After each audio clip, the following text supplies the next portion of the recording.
resolution. Port Harcourt residents react to ban on firecrackers. Rumo Alini. Waterside count losses after fire destroys properties. Death toll in Plateau State attack rises. And on the foreign scene, Russia confirms damage to warship. I'm Ifechukumoyele with the news. The PDP National Working Committee has warned the Rivers State Governor Siminalayi Fubara against implementing the agreement without the input of the party. The party's Deputy National Youth Leader, Timothy Osadolo, in a statement in an interview faulted the peace deal, saying the issues at stake are constitutional. In the meantime, the PDP has released the timetable and schedule of activities for the 3rd February 2024 by-elections. Meanwhile, presidential spokesman Ajuri Ngelale says President Bola Tinubu will continue to intervene in states battling political crisis if it will affect the country. President Tinubu has intervened in political crisis in Ondo and Rivers State. There have been criticisms that the president's actions undermine the government of such state. But speaking on Channels Television, Mr. Ajuri said the president will not keep quiet when such political development could possibly turn into a national disaster. Moving on, as Nigeria joins the rest of the world to mark Boxing Day today, some shop owners in Port Harcourt say cash scarcity is affecting their Boxing Day sales. They tell our correspondent that customers easily change their minds about purchasing gift items due to network glitches on some bank apps and POS machines.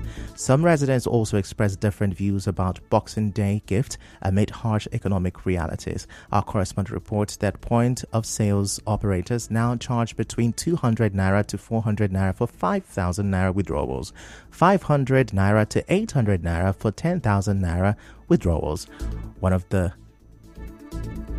Boxing Day is a holiday celebrated after Christmas Day. It originated as a holiday to give gifts to people in need. Also, family and friends are expected to eat up the leftovers of Christmas Day and unbox gifts. Meanwhile, a business and financial coach, Patrick Uduma, says Nigeria's challenging economic situation should not hinder individuals from contributing to others. Mr. Uduma, who is the convener of Standout, encouraged residents to adopt a positive mindset and embrace the spirit of giving to those in their communities, adding that everyone can contribute in some way. He spoke to correspondent Constance Mega to mark Boxing Day. I would banks.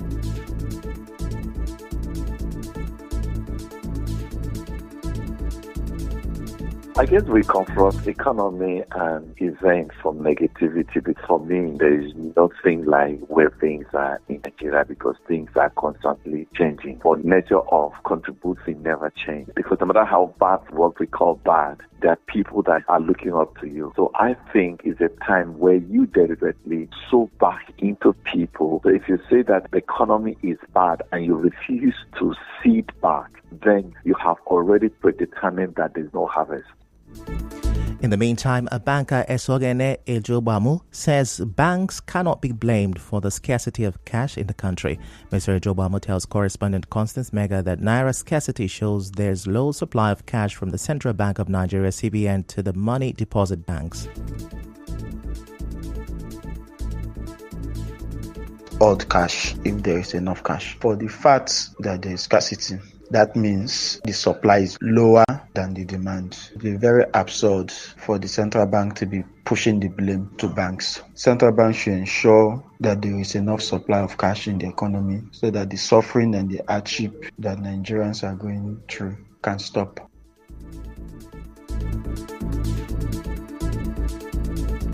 Last Thursday, the Central Bank of Nigeria warned banks and point-of-sales POS operators against hoarding and collaborating to impact cash flow. The CBN said its attention had been drawn to alleged cases of collusion between some banks and POS operators to disrupt the circulation of the Naira. Moving on now, some Port Harcourt residents have reacted differently to the ban on firecrackers by the police. Speaking on Nigeria Info FM's Hello Port Harcourt, some of the callers say it should be regulated. Others support the outright ban.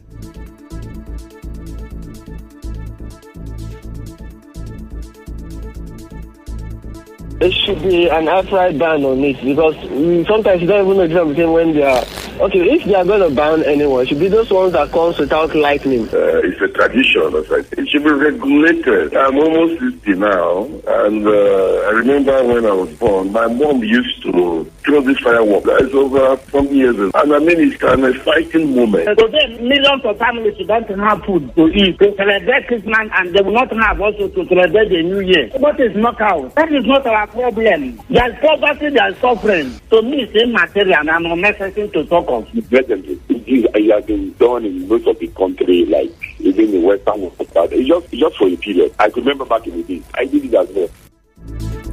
Recall that the Rivers State Police Command reiterated the ban on the use of fireworks and tinted glasses in Port Harcourt and its environs this Christmas season. The command spokesperson SB Grace Iringikoko in a statement warned retailers of fireworks to cease their sales, saying defaulters would be arrested and prosecuted. Still to come, residents of EC Road, Rumu Alumini, Waterside count losses after fire destroys properties. Stay with us.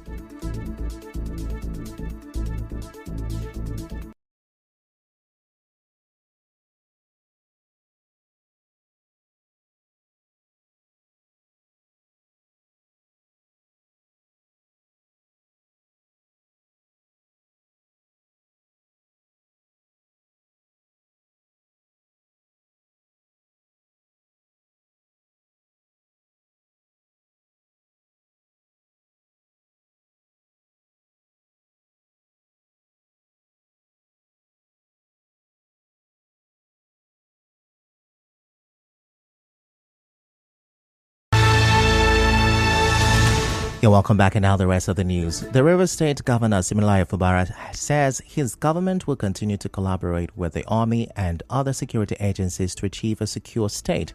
Governor Fubara, represented by his deputy, Professor Ngozi Odu, said this during the Chief of Army Staff luncheon with frontline troops of 6th Division at 29 Battalion Parade Ground in Port Harcourt. In his address, the Chief of Army Staff, Lieutenant General Taoreed Lambaja, represented by the Commander, Training and Doctrine Command, Major General Kevin Aliwe, said the Army will help build capacity in statutory security agencies for effective internal security. Our correspondent reports that the highlight of the occasion was the serving of lunch to the troops by the governor, senior military officers, and traditional rulers. Now, residents of 27 EC Road in Rumu Alumini, Waterside along Iwofe Road of Obiakpo local government area of Rivers State are now counting their losses after a fire outbreak from the site of an illegally refined petroleum product known as fire burned properties worth millions of naira. Apremomia Erekosiam, a resident whose properties were completely destroyed, tells our correspondent that the fire began after most people went out to celebrate Christmas. Mr. Erekosiam accused the police of aiding the operations of illegal oil refineries in the area. Our correspondent reports that 8 rooms were destroyed in yesterday's fire outbreak. Other residents say the fire service failed to come to their rescue. Moving on now, Plateau State Governor Caleb Mutfwang says the death toll in the latest coordinated attacks in Plateau State has risen to over 115. Governor Mutfwang said this on Channels Television. He said the attacks were unprovoked. And now in business, the special CBN investigator Jim Obaze has summoned the chairman of Titan Trust Bank, Babatunde Lemo, in connection with the acquisition of Union Bank of Nigeria PLC by TTB. In entertainment, veteran Nigerian comedian Ali Baba has recounted how his dad kept malice with him for a decade for choosing comedy over becoming a lawyer. And now in sports, the winner of the Egyptian Super Cup semi-final match emerged after 34 penalty kicks.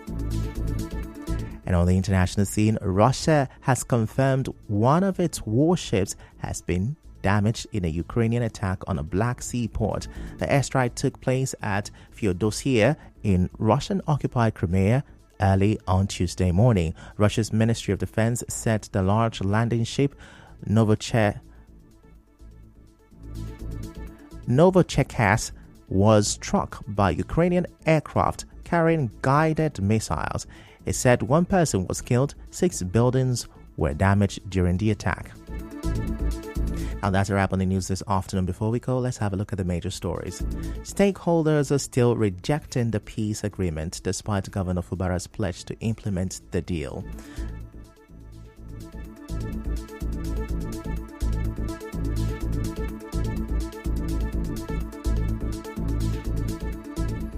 Port Harcourt residents have now reacted to ban on firecrackers.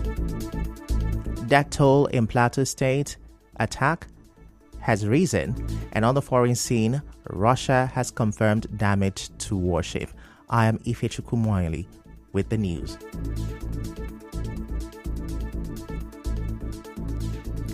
The news was edited by Onyeka Chimusu. To reach the news team, send an SMS or WhatsApp to 0808 721 7215. Many thanks for listening.